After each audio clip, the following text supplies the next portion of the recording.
If you are planning to learn ASP.NET Core Web API in 2026 and want to learn it the right way, not just by copying code, this series for you. We will start by building our first web API and understanding the code generated by the framework. Then we will cover core concepts like middleware, minimal API, controller API, routing, model binding, and move on to the real world topics such as API versioning, security with Keycloak, caching, and EF code with CRUD operation. By the end of this series, you will clearly understand how ASP.NET Core Web API works and how to use it confidently in real projects. Let's get started. So first, let's understand why we need API. API are needed to share data with various clients like web applications, mobile apps, native application, and desktop application. They provide uniform contact for communication, ensuring that all clients use the same language and format to interact with the API.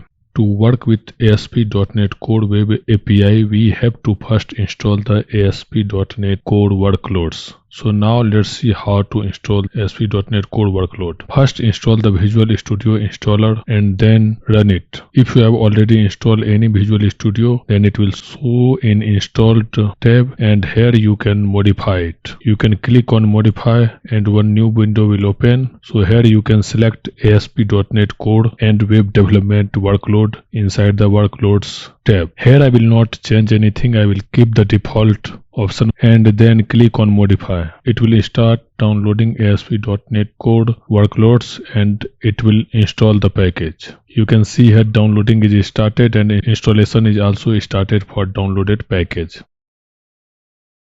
Here downloading is complete.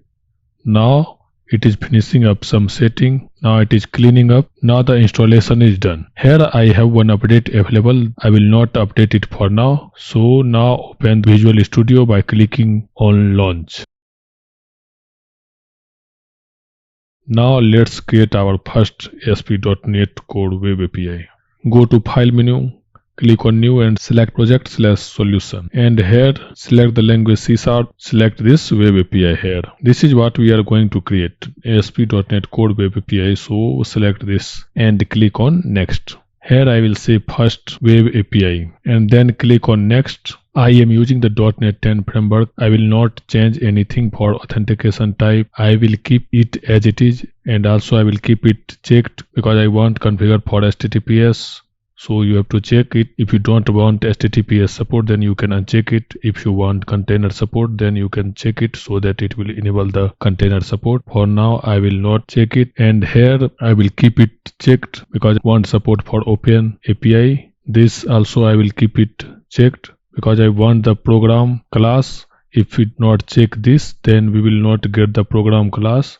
Without the class, we will have all the code inside the program. And for now, I will uncheck it because I want to show you first the minimal API. So what are the minimal APIs? Minimal APIs in ASP.NET Core are a streamlined way to build APIs with minimal boilerplate code. Unlike traditional controllers, where the API implementation is separated into different files, minimal API allow you to define the API directly in the program.cs file. This approach reduces the amount of code and setup required, making it easier to get started quickly. However, for large projects, it's still advisable to separate business logic into different files for better organization. In this course, we will see both approaches. Let's click on create. So our project is creating. Once it is created, we can see project structure. So here we will see we have the program.cs file, weather forecast.cs file, and we have app setting.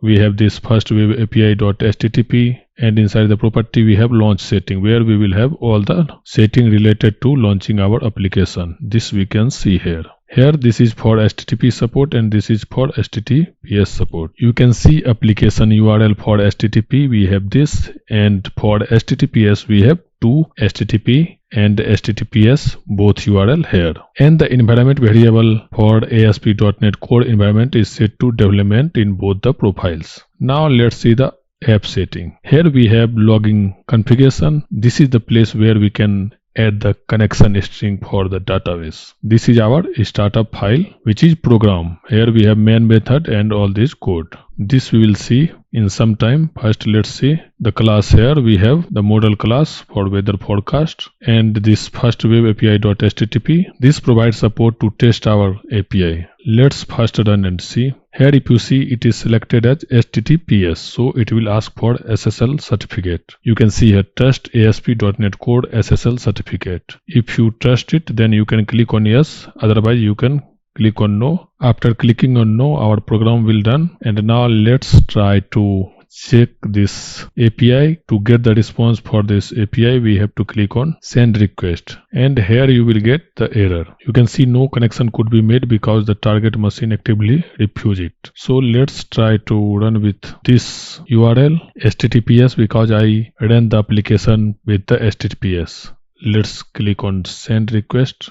Now we will get the actual error what I was expecting. This SSL connection could not be established. See the inner exception. So if you want, you can test it. If you don't want, for that also I will show you. I will revert it. This time here I can select HTTP and then click on run. Here I am using HTTP URL. So this time it should give the response. You can see we are getting the response. Now let's understand the program class. So the first line is web application.createBuilder. What it does, this creates and prepares your web application. It sets up everything your app needs before it can run. It sets up the server, configuration, dependency injection, and logging. In simple word, it will create the web server, in this case Kestrel. It will load the setting from app settings.json file, create the DI container like builder.services.add authorization, add open API, this service. It will set up the logging automatically.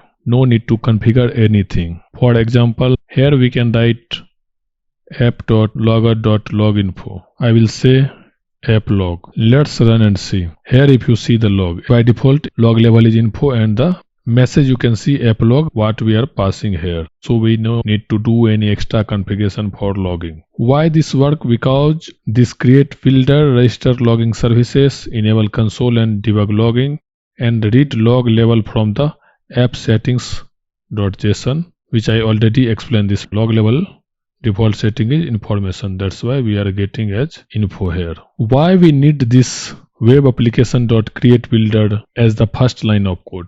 Because everything depends on it. Without the builder, you cannot add services or build the app. Builder.services, where we are calling add authorization method, means it will register the authorization service to the container, and here we are registering open API to the container, and here we are building the application. In this statement we are checking if it is development, then map this open API is for documentation, where we can see the API and we will see the JSON schema generated for that API. It will store endpoint metadata like routes, parameters, and response. So what add open API does? Here I am saying I want open API support, get everything ready. And when we call the map open API method, means I want to expose the open API document so tool can read it.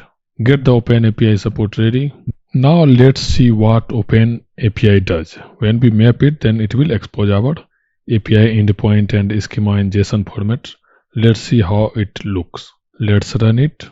Now it is running. Let's copy this URL and go to browser and paste it, and then add the open API/v1.json. You can see this is the URL. This is the endpoint for weather forecast, and the response you can see, all the schema you can see here. This is how we can see the documentation in open API. If you want to add the Swagger support, that also we can add, but for now we will not add, and also we are not going to add the Swagger. We will add the scalar. In the next video we will add this. For now I will not add any extra thing in our code. Here only I will explain the generated code. What this use HTTPS redirection method does. It automatically redirects HTTP request to HTTPS. Improves security by ensuring encrypted communication. What use authorization method does? It apply authorization rule to incoming request. We have the string array here. This is our minimal API for weather forecast endpoint, which we already tested here. This app.run is responsible for run the application and wait till the application terminated, or we manually close our application. I hope you learn how to create the first .NET Core Web API and also learn what is the minimal API. In the next video, we will see how to use the controller to create our API. That's all for this video. If you found this video helpful, let's subscribe this channel and share this video with your friends.